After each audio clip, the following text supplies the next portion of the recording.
Hey folks, it's me back again. I watch a few luthiers and proponents of guitar making, guitar repairing, guitar dealing, gear, that kind of stuff. Probably all the same ones that you do.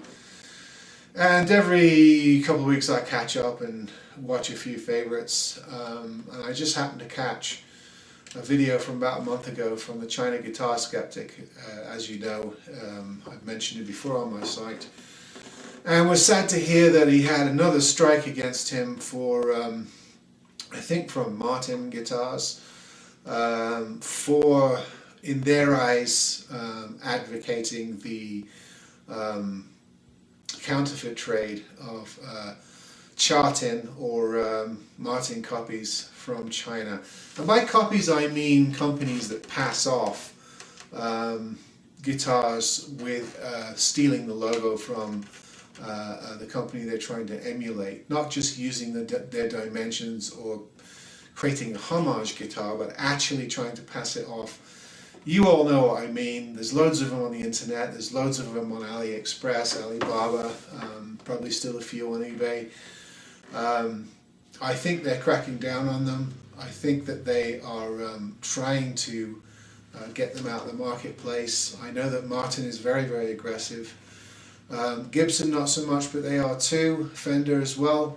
I know that China Guitar Sceptic got into checking out those guitars and very quickly came to the conclusion that they're not worth it, and these companies are unethical, and it's not something you should support, whether you whatever you do with the guitar that you got from them. And all of his videos are basically trying to discourage people from doing so. But having worked for a couple of major guitar manufacturers, I have to say that the fact that he spends most of his videos disparaging, discouraging, deconstructing, trying to put people off buying those guitars, the guitar companies don't care. All they see is the fact that he bought them, that he bought those guitars, he's making a video about them, therefore he's increasing awareness about those guitars. They're not going to sit around and watch to see what he says about those guitars. It's enough for them that he bought at least one, and as we know, more of those guitars. He's made videos about them, and then other people have seen them, and whether he discourages them or not, whether he tells people not to go and buy them, not to support the counterfeit trade or not, he has people that watch his channel that make up their own minds and may then go on to buy counterfeit guitars. And there are lots of people on YouTube, some of whom I follow, some of whom I don't, that have gone out, whether it's just one time or have habitually gone out and tried a few of these guitars. I've seen quite a number of videos. Some people buy one and they realize it's not worth it, and then they never buy another one. That's usually the case. It usually goes no further than an unboxing video, doesn't it? And you watch that. If they see all sorts of things wrong with the reproduction job, the logo, the copying elements, and that sort of thing, and that's usually their only foray into a counterfeit guitar. But there are others that buy 3, 4, 5, 6, 10, and more, and there are a few that then go on to sell those guitars, which is illegal, whether they are being upfront about it being a counterfeit or if they're actually trying to pass it off as the original.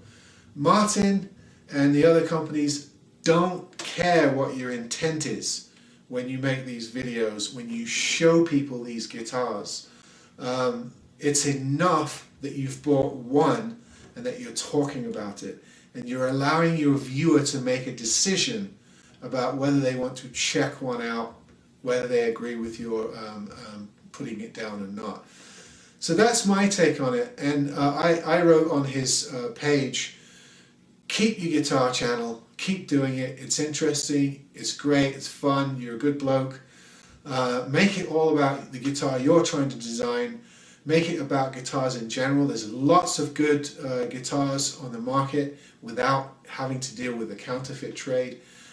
You've watched my videos. I've talked about probably now 15 to 20 different unknown, little known brands of acoustic guitars that you can buy either on auction sites or on various websites or middle party sellers like Rondo, like Harley Benton, Monoprice, things like that. I've probably talked about 5 or 6 electric guitar brands, none of which are counterfeit, some of which borrow elements from the big 3. You know, I did a video on telecopies, but they're all legal as far as I know. They're all slightly different from the originals so that they do not violate Fender's sensibilities. And of course I've shown videos about guitars that build dreadnoughts and auditorium or orchestra model guitars based on Martin's measurements and distinctions, again legally.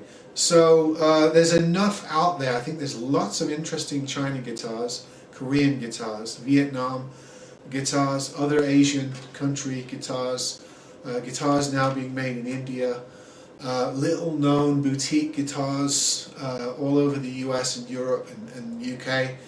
I think there's enough exploring to do in the guitar world without bothering with a few Chinese sellers that are still trying to peddle counterfeit guitars stealing the logos of companies that are not their own. So that's my take on it. I think some people wander into this area out of curiosity, and you can't really blame them. Others, I think they're looking to benefit from this particular phenomenon, one way or the other, whether it's to have a Martin or Fender or Gibson-like guitar for much less money, or whether it's to try and pass one off and make money on it.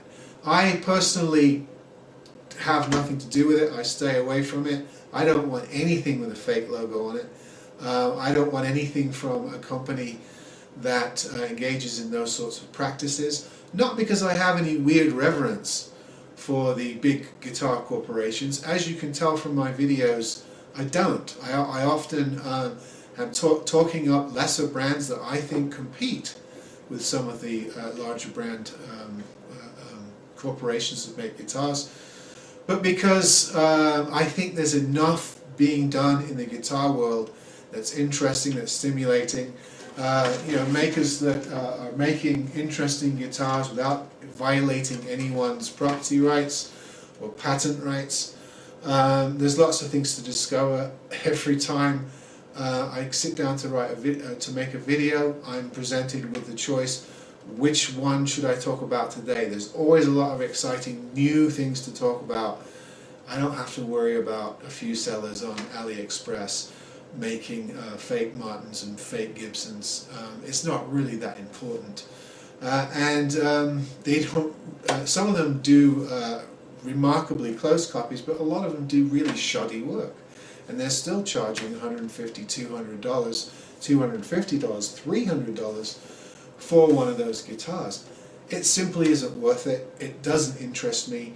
And if you're in a position to where you're getting strikes against you, you know, I encourage you to move on. Look at all the other exciting things in the guitar world. So that's just my take on it. I love his channel.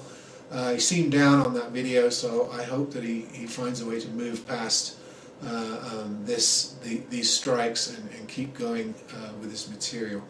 And I will too. All right, see you next time.